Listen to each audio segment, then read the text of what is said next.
ANC giving its side of the story into state capture, represented by its national chair, Gwede Mantashe.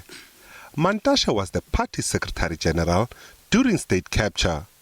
And leaving nothing out, Mantashe told the commission that state capture was a reality. The ANC says it met with the Gupta-owned company after Oakbay's bank account were closed. After 2 meetings, the party then met the banks.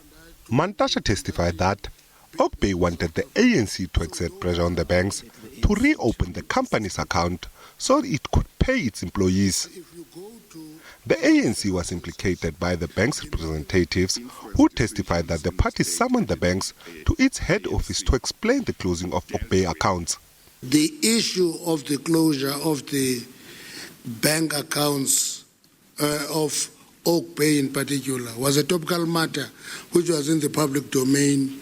There was a lively public discussion on it, and there were quite a number of pressure points on the ANC. The first one is that Oakbay itself came to the ANC mainly emphasizing the possibility of the loss of jobs. For him. And not short of drama, earlier it was former GCIS head Zwanele Manyi versus Advocate Vincent Maleka. Very disappointed by his response. This after Manyi accused Advocate Maleka of being inconsistent when posing questions to him. Manyi asked Advocate Maleka to recuse himself from cross-examination, but later withdraw his request, saying he did not want it to look as if he was standing in the way of the commission establishing the truth. Their poetry, which they were reciting here, was not interrogated, but me, every step of the way, I had to be interrogated. If Mr. Maleka sees nothing wrong with that kind of inconsistency, which I was assuming that as an honorable person, he would acknowledge that, and then we can move forward.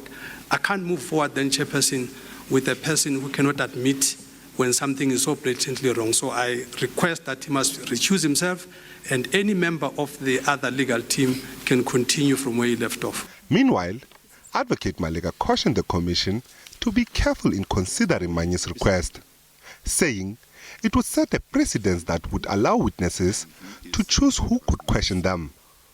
It would be a sad day that witnesses come before you and choose who must ask questions of them, because we might be setting a precedent which will begin to limp the commission in its important duty to discover the truth.